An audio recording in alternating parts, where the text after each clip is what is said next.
Welcome into the PFF NFL Daily. Today, discussing the New York Jets and their quarterback situation. It's Zach Wilson, all about him this week in the news because, well, he was terrible against the New England Patriots the other day, as was the entire Jets offense. So, a lot of discourse here about whether or not Zach Wilson should be the starter going forward. Should it be Mike White, Joe Flacco, and what the Jets should do at quarterback because they're 6-4. Their defense is legit. They're very much in the playoff picture. But Zach Wilson in this passing game really been holding him back all year, despite all the wins. But that's only part of why they're in the news so much this week. Like, yes, playing badly, not great, holding the team back, absolutely. 2 yards of offense in the second half against the Patriots. These are all bad things. But if he just answered the layup correctly, like when the reporter asked him, hey, you feel like you let down the defense after only scoring, 3 points. And he had simply said, yeah, I do. I wasn't as good. I need to be better. The offense needs to be better. Those guys are playing their hearts out. We got to move this thing forward. If he'd simply put the ball in the net, I don't think it would be a particularly big story. It would just be, there's another week for the Jets. But he didn't. In fact, he really didn't. And he just said, no, I don't feel that at all. So now it's a big thing because now you've got, reports of the locker room being pissed off that he's not taking responsibility. And, all of a sudden now the head coach is looking at that and going, that's not great leadership. I'm not sure I like that. So I think that has turned what's like a not great situation into kind of a disaster for the Jets. That feels like that's more the tipping point than the thing, though, doesn't it? Because aren't the Jets in this situation, Zach Wilson in this situation, because he's either not putting in the work or not being a good leader or whatever it might be behind the scenes. And then on top of, hey, he didn't answer the questions correctly and he's aggravating some people. I mean, to me, the biggest issue with Zach Wilson and his development is we haven't seen him do well on the easy stuff, the quote unquote easy stuff. This is all relative, not easy for Steve, easy for an NFL quarterback, but he's got to take the layups right in that offense. He's got to take the stuff that the offense is scheming up. He did it kind of against Buffalo a couple weeks ago, but I mean, that's the problem with this whole Zach Wilson experience right now is we're literally looking at like, well, the second half in Buffalo, he made 3 good plays. Therefore, he's turned a corner. That the expectations have become so low for Zach Wilson right now. That's where I have issue is maybe the words put things over the top, but there's a lot more going on behind the scenes that are leading to poor production on the field. Yeah, I mean, obviously the bad play is a problem, whether or not the words, pushed it over the edge. But you can go a long way if everybody likes you, doesn't matter how bad you're playing. If everybody likes you and things are going okay, you're fine.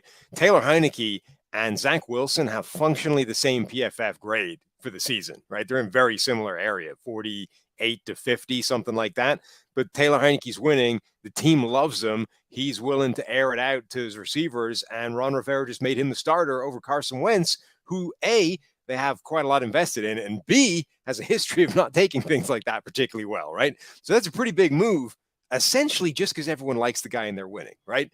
Now, Zach Wilson, the Jets are essentially on a 5-game win streak and then 2 losses against the Patriots, right? So that's their record over the last 7 games. That would be very easy for them to talk themselves into. Hey, the Zach Wilson thing's working fine. Belichick's a magician. What can you do, right? We're still great. We're still move forward if everyone likes the guy. But if everybody suddenly doesn't like the guy, now you start saying, wow, this guy's just playing like garbage. Like the rest of the team's doing great. This guy can't even run 5 yards of offense in the second half, and he won't even take responsibility for it. So, yeah, like maybe it's the straw that broke the camel's back, and obviously the more fundamental problem is that he's just not playing well. But I do think that it's a serious difference, simply him getting the right answer to that question and creating this shitstorm where one didn't need to be. I think you did find a really good proxy for Wilson, though. You mentioned PFF grade. They're so similar, Taylor Heinicke and Zach Wilson, in a lot of things. Same number of big-time throws. Turnover-worthy plays are in a similar range. They both hold the ball forever, although Taylor Heinicke does a much better job of avoiding sacks and negative plays. But the on-field snap-for-snap play has been very similar for Zach Wilson and Taylor Heinicke. On the other hand, Heineke's getting away with, throws into triple coverage with the referee, tackling defenders and all that. But that's also that's kind of why I think the teammates like him. Like one of the biggest problems with Zach Wilson is that his variety of bad play is choking off the production for guys like Garrett Wilson, who was having an incredible run like before Zach Wilson showed up. Whereas Taylor Heineke, like his arrival has created the explosion of production from guys like Terry McLaurin, from Curtis Samuel. Like he's just putting the ball in the air and saying, I'm going to trust my guys to go make plays, which has to endear him to those guys who are like, all right, it may not always be good, but at least I know I'm going to get some chances in this game. Garrett Wilson's out here running like 40 snaps or 40 routes in a game, wondering if the ball's ever going to come his way. Yeah, there's something to it. Wilson can be special, and you do have to find a way to unlock his talent in New York. DraftKings Sportsbook, an official sports betting partner of the NFL, is my go-to when betting on the NFL this holiday season. Right now, new customers can bet just $5 on any NFL team to win their game, and you get $150 in free bets if they do. Check it out. Everyone can earn up to 100% boost with DraftKings stepped-up same-game parlays. You just go to the DraftKings Sportsbook app, place a same-game parlay, and combine multiple bets like which team will win, player props, point totals, and more. The more legs you add, the bigger the boost, the bigger your shot to win big. So download the DraftKings Sportsbook app now. Use promo code PFF. Place a $5 bet on any NFL team to win their game and get $150 in free bets if they do. Only at DraftKings Sportsbook with the code PFF. Minimum age and eligibility restrictions apply. See show notes for details. So, Sam, what should the Jets actually do here with Zach Wilson? Because you and I talk a lot about what to do with young quarterbacks. My answer is always the same. Whatever is best for the young quarterback, whatever is best for their development. We're a year and a half into Zach Wilson's career. If he gets benched, are you giving up on him? Or do you still have to let him work through it? Because the difference here is you're 6-4. Like, you're in the playoff picture here. Most teams are still rebuilding in a year or two, but the Jets have a chance to go make the playoffs. They do, and they're in a tough spot because I don't know that you have an obvious better option. Like everyone's going to say, oh, Joe Flacco, everything was better with him. And some things were, but Zach Wilson is averaging a yard more per attempt than Joe Flacco was, right? Zach Wilson has actually won quite a lot of games.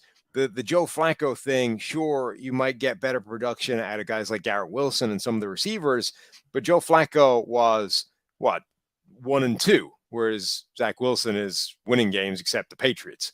So I don't think it's as binary as that, but I do think that you get better buy-in with Joe Flacco. Like all the people that are frustrated at Zach Wilson are probably less frustrated about Joe Flacco being the quarterback. But I don't know that it actually helps you win games more, which is the big problem that the Jets have. It's probably a bad decision long-term because you're completely cutting the legs out from under the guy that's supposed to be your franchise quarterback. And whether or not that's the end for him, like whether or not it's a hard stop and you're moving on, or it's like, okay, this is a big setback, you can build back in the offseason. Either way, it's a real long-term problem for them. And in the short term, like I'm not 100% convinced it actually helps you. So it's a tough spot for them. Like they're in a potentially toxic situation where the locker room is losing faith in the quarterback and the backup may not be any better. Well, I mean, they also made that move to make Mike White the backup recently, and he had a few good games last year, and that's part of the damning evidence against Zach Wilson is that Mike White and then Josh Johnson, part of his 15th NFL team, came in and played pretty clean football in the same offense in a brand of football that looked completely different from what Zach Wilson did last year. So it could be Mike White, it could be Joe Flacco, but I think the Jets are really they're at a decision point because they're sitting there at 6-4 and they have a chance to take advantage of this really good defense. But the critical thing about the Mike White thing is it evaporated as fast as it showed up. Like Mike White hung 400 yards against the Bengals, put up 3 touchdowns, had a couple of interceptions in there as well. But 2 games later, he had 4 interceptions, 5.7 yards for like a disaster, like against the Buffalo Bills, a good defense. But if he'd had the one great game and then like sat down and we were like, oh, maybe Mike White can do something special. Like he takes the easy stuff. He can put up production. Like you would have faith that the Mike White thing might actually be a solution. But we saw what happens when you play out that for a couple of games and you end up getting the other end of the Mike White thing, which probably is where we're going to be. So like that, again, that's the concern for the Jets is it might work for a game. You might get a bounce. You might get this boost simply by not having Zach Wilson there. But does it last for more than 2 games? So what would you do if you're the Jets? I think I'd give him another couple of games. Like ultimately, he might force your hand and play his way to the bench, and you're going to have to make a change. But I wouldn't make that change until I had to, because I don't see a better alternative short or long term.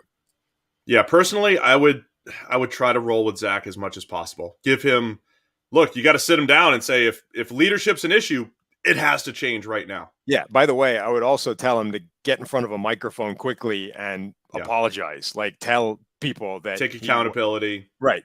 I was frustrated. What he should have said, of course, was that absolutely I feel responsible. I'm the quarterback. Like, we put all this beyond us and let's move forward. But don't, like, you made a goof, fix it. Like, that would be my first suggestion. Yeah, so I would roll with Zach Wilson. I think there's a potential long game there. Getting him right is a better long-term play for the Jets. And if he doesn't get right for the rest of the season, you have a decision to make as far as his future and the future of quarterback. Because the Jets are moving in the right direction. You got to get the quarterback moving with you. Let us know, what would you do at quarterback for the Jets?